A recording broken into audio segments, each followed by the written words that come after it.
प्रश्न 5 वर्ष पूर्व नूरी की आयु सोनू की आयु की 3 गुनी थी। 10 वर्ष पश्चात नूरी की आयु सोनू की आयु की 2 गुनी हो जाएगी। नूरी और सोनू की आयु कितनी है? इस प्रश्न में हमें नूरी और सोनू की वर्तमान आयु बताना है और यहाँ पर कुछ कंडीशन दी गई है कि 5 वर्ष पूर्व नूरी की आयु सोनू की आयु की 3 गुनी थी और 10 वर्ष पश्चात नूरी की आयु सोनू की आयु की 2 गुनी हो जाएगी। तब नूरी और सोनू की वर्तमान आयु कितनी है, ये हमें यहाँ पर ज्ञात करना है। इस प्रश्न को हल करने के लिए हम लिखेंगे हल। माना कि नूरी की वर्तमान आयु बराबर x वर्ष तथा सोनू की वर्तमान आयु बराबर y वर्ष।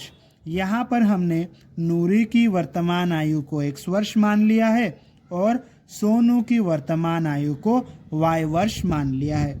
और उसके बाद में हम यहाँ पर लिखेंगे प्रश्नानुसार। इसके बाद में प्रश्न का पहला स्टेटमेंट, पहला कथन क्या कहता है, उसके अनुसार यहाँ पर हम समीकरण बनाएंगे। तो पहला कथन हम यहाँ पर समझ लेते हैं। 5 वर्ष पूर्व नूरी की आयु सोनू की आयु की 3 गुनी थी। प्रश्न के स्टेटमेंट के अनुसार समीकरण बनाने के पहले हम रफ पेज में कुछ बातें समझ लेते हैं।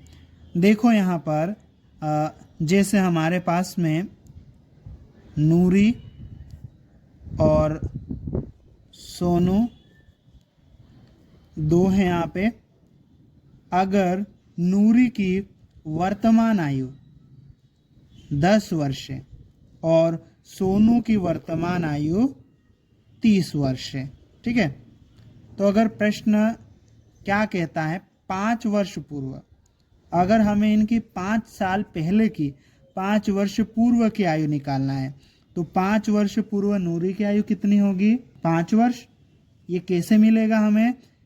इनकी ये जो वर्तमान आयु है इसमें से हम 5 घटा देंगे तो मिल जाएगा। उसी तरह से सोनू की वर्तमान आयु 30 वर्ष है। अगर इसकी 5 वर्ष पूर्व की आयु निकालना है कितनी होगी? 25। 25 हमें कैसे मिलेगा? 30 में से 5 घटा देंगे।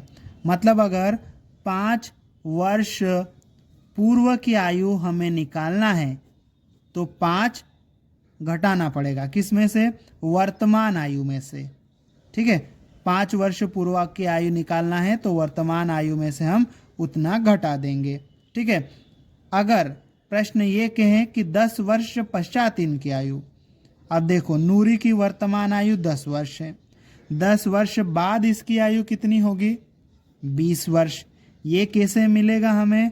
वर्तमान आयु में 10 जोड़ने पर मिलेगा, ठीक है। अब इसी तरह से सोनू का देख लेते हैं। सोनू की वर्तमान आयु 30 वर्ष है, 10 वर्ष पश्चात इसकी आयु कितनी होगी? 40 वर्ष। ये 40 हमें कैसे मिलेगा? वर्तमान आयु 30 में से 10 जोड़ेंगे तब हमें 10 वर्ष पश्चात की आयु मिलेगी। तो यहाँ पर हमें क्या याद रखना है कि 5 वर्ष पूर्व की आयु अगर हमें सवाल बोले तो वर्तमान आयु में से हम 5 घटा देंगे और 10 वर्ष बाद 10 वर्ष पश्चात की आयु बोले तो वर्तमान आयु में हम क्या करेंगे? 10 जोड़ देंगे। तो चलिए अब प्रश्न के स्टेटमेंट के अनुसार हम समीकरण बनाते हैं। स्टेटमेंट एक बार फिर पढ़ लेते हैं। 5 वर्ष पूर्व नूरी की आयु सोनू की आयु की 3 गुनी थी। 5 वर्ष पूर्व की बात हो रही है तो नूरी की वर्तमान आयु x वर्ष है, तो 5 वर्ष पूर्व की आयु निकालने के लिए इस x में से 5 को घटाना पड़ेगा। तो ये 5 वर्ष पूर्व नूरी की आयु मिल गई। और उसी तरह से सोनू की वर्तमान आयु y वर्ष है, 5 वर्ष पूर्व की आयु के लिए इसमें से 5 हम घटा देंगे तो सोनू की 5 वर्ष पूर्व की आयु हमें मिल गई। प्रश्न में क्या कहा गया है? 5 वर्ष पूर्व ये नूरी की जो आयु है वो सोनू की जो आयु है थी उसकी 3 गुनी थी। कितनी? 3 गुनी थी, मतलब 3 गुने के बराबर थी। ठीक है, अब इसको थोड़ा सा हम सिंप्लीफाई कर लेंगे। तो देखो यहाँ पे आ जाएगा x माइनस 5 बराबर 3 का अंदर गुणा कर देंगे तो ये आ जाएगा 3y, 3 का इसके साथ में गुणा करेंगे माइनस 15 हो जाएगा। ठीक है, अब हम यहाँ पर क्या करते हैं, x और y वालों को एक तरफ कर लेते हैं। ठीक है, और संख्याओं को दूसरी तरफ कर लेते हैं।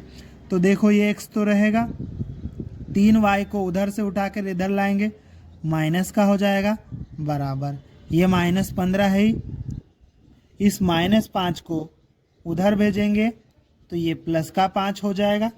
ठीक है, अब देखो ये x माइनस 3y तो आएगा ही, और ये बराबर का चिन्ह, माइनस 15 प्लस 5 कितना हो जाएगा, माइनस 10। इस प्रकार से पहले स्टेटमेंट से हमें समीकरण नंबर 1 मिल गया। अब हम क्या करेंगे, प्रश्न का अगला स्टेटमेंट पढ़ेंगे और उसके अनुसार हम समीकरण बनाएंगे। ठीक है, तो देखो प्रश्न का अगला स्टेटमेंट क्या है, 10 वर्ष पश्चात नूरी की आयु सोनू की आयु की 2 गुनी हो जाएगी। 10 वर्ष के बाद में नूरी की आयु सोनू की आयु की 2 गुनी हो जाएगी। ठीक है, तो इसको करने के लिए हम क्या करेंगे, यहाँ पर तो सबसे पहले लिखेंगे प्रश्नानुसार,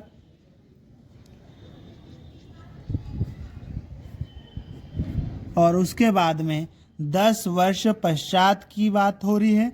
ठीक है, तो देखो नूरी की वर्तमान आयु कितनी है, x, तो 10 वर्ष पश्चात के लिए 10 यहाँ पे जुड़ जाएगा, तो 10 वर्ष पश्चात नूरी की आयु ये हो जाएगी।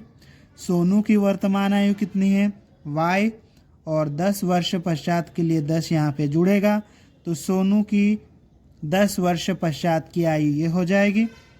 अब क्या कहा गया था, 10 वर्ष पश्चात नूरी की आयु सोनू की आयु की 2 गुनी थी, तो 10 वर्ष बाद ये जो नूरी की आयु है सोनू की आयु जो है उसकी 2 गुनी हो जाएगी। ठीक है, 2 गुनी हो जाएगी, मतलब 2 गुने के बराबर हो जाएगी। ठीक है, इसको अब हम थोड़ा सा सिंप्लीफाई कर लेते हैं। तो देखो ये x प्लस 10 तो आ जाएगा, कोष्टक सीधा खुल जाएगा, बराबर 2 का अंदर गुणा करेंगे हम, 2y के साथ में गुणा होगा तो 2y हो जाएगा, प्लस 2 का गुणा 10 के साथ में होगा 20 हो जाएगा। अब x और y वाले एक तरफ और संख्याओं को दूसरी तरफ कर लेते हैं। तो देखो ये x तो यहीं रहेगा, 2y को बराबर के चिन्ह के उधर से उठाकर इधर लाएंगे तो माइनस का हो जाएगा, ये बराबर ये 20 है ही, इस 10 को बराबर के चिन्ह के उधर इधर से उधर भेजेंगे तो माइनस का हो जाएगा ये। ठीक है, तो यहाँ पे आ जाएगा x माइनस 2y बराबर 20 माइनस 10 कितना आ जाएगा, 10। इस प्रकार से सवाल के दूसरे स्टेटमेंट से हमें दूसरा समीकरण मिल गया। इस प्रकार हमने प्रश्न की सहायता से 2 समीकरण बना लिए हैं। अब इन दोनों समीकरणों को हम विलोपन विधि से हल करेंगे, और जब हम विलोपन विधि से हल करते हैं तो हम दोनों समीकरणों में किसी एक चर x या y को सेम बनाते हैं। तो देखो यहाँ पर x पहले से सेम बना हुआ है। ठीक है, तो हम x को विलोपित कर देंगे यहाँ पर। ठीक है, तो यहाँ सेम बनाने की कोई ज़रूरत नहीं होगी। तो हम क्या करेंगे, यहाँ पर इसको डायरेक्ट सोल्व करेंगे। डायरेक्ट कैसे सोल्व करेंगे, लिखेंगे समीकरण 1 व समीकरण 2 से। ठीक है, यहाँ पर हमने लिख लिया है समीकरण 1 व समीकरण 2 से।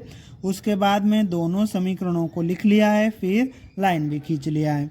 अब देखो x जिसको हम विलोपित करने वाले हैं, इन दोनों का चिन्ह प्लस है, मतलब दोनों का चिन्ह सेम है। जब सेम चिन्ह होता है तो हम क्या करते हैं, नीचे वाले समीकरण के चिन्ह बदलते हैं। तो इसका चिन्ह हम बदलेंगे, ये प्लस का है तो माइनस का हो जाएगा, ये माइनस का है तो प्लस का हो जाएगा, और ये 10 प्लस का है तो माइनस का हो जाएगा। ये x प्लस का, ये माइनस का, ये 0 हो जाएगा। -3y प्लस 2y कितना हो जाएगा -y बराबर -10 कितना हो जाएगा -20। यहाँ पर हमें y का मान निकालना है, लेकिन यहाँ पर y के आगे माइनस का चिन्ह है ना, तो हम क्या करेंगे, इसका चिन्ह बदलना पड़ेगा, हमको प्लस का करना पड़ेगा। इसके लिए हम लिखेंगे चिन्ह बदलने पर। चिन्ह बदलेंगे तो पूरे का चिन्ह बदलेगा, y माइनस का है तो प्लस का हो जाएगा बराबर ये 20 माइनस का है तो प्लस का हो जाएगा। इस प्रकार से हमें y का मान 20 मिल गया है। अब इस मान को हम समीकरण 1 और 2 दोनों में से किसी भी समीकरण में रख सकते हैं। समीकरण 2 हमें थोड़ा सा छोटा और आसान लग रहा है, तो y का मान हम समीकरण 2 में रखेंगे। इसके लिए हम लिखेंगे y का मान समीकरण 2 में रखने पर, और उसके बाद में समीकरण नंबर 2 को हम लिख लेंगे। अब इस समीकरण 2 में इस y की जगह पर y का मान हम 20 रखेंगे, तो ये x लिख देंगे -2 के साथ में y चिपका हुआ मतलब गुणा में है, तो y की जगह पर y का मान 20 जो आएगा वो भी गुणा में आएगा, और ये बराबर 10। अब आगे और सोल्व कर लेते हैं। x माइनस 2 गुणित 20 कितना हो जाएगा 40 हो जाएगा बराबर 10। यहाँ पर हमें x का मान निकालना है, तो इस 40 को हम बराबर के चिन्ह के उधर भेजेंगे, ठीक है। तो ये x आ जाएगा बराबर ये 10, ये 40 बराबर के चिन्ह के इधर माइनस का है, उधर जाएगा तो प्लस का हो जाएगा, ठीक है। अब इस तरह से x बराबर 10 + 40 कितना हो जाएगा 50। इस प्रकार हमें x और y दोनों का मान मिल गया है। x को हमने नूरी की आयु माना था और y को सोनू की आयु माना था। इस प्रकार से नूरी की आयु 50 वर्ष और सोनू की आयु 20 वर्ष हो जाएगी। अतः नूरी की वर्तमान आयु बराबर 50 वर्ष तथा सोनू की वर्तमान आयु बराबर 20 वर्ष है, और यही हमारा उत्तर है।